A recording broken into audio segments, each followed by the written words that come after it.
2022-তে শিক্ষাবর্ষের জন্য রাজ্যের বিভিন্ন জেলায় আজ নবম শ্রেণীর ছাত্রীদের মধ্যে বাইসাইকেল বিতরণ অনুষ্ঠিত হয়। রাজ্য স্তরের মূল কর্মসূচি অনুষ্ঠিত হয় পশ্চিম ত্রিপুরার খয়েরপুরের পল্লী মঙ্গল উচ্চতর মাধ্যমিক বিদ্যালয়ে। এর সূচনা করেন মুখ্যমন্ত্রী ডাক্তার মানিক সাহা।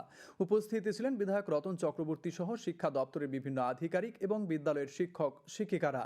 2022-তে শিক্ষাবর্ষে 992টি স্কুলে 23,300টি সাইকেল বিতরণ করা হয়। মুখ্যমন্ত্রী বলেন, প্রধানমন্ত্রী নরেন্দ্র মোদী যে বেটি বাঁচাও বেটি পড়াও এর ডাক দিয়েছে সেই পথেই হাঁটছে রাজ্য সরকার। তারই অঙ্গ হিসেবে আজকের এই অনুষ্ঠান।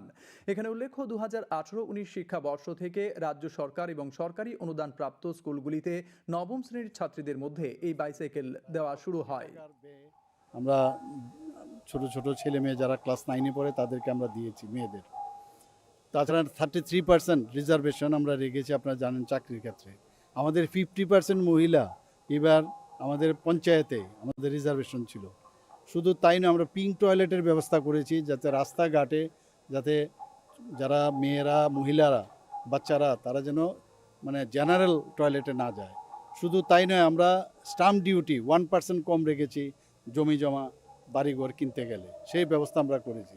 আমরা মাননীয় প্রধানমন্ত্রীজি হামেশা যে কথাটা বলেন যে মেয়েদের আগে এগিয়ে নিয়ে যেতে হবে, কারণ 50% পপুলেশনের 50%ই মহিলা।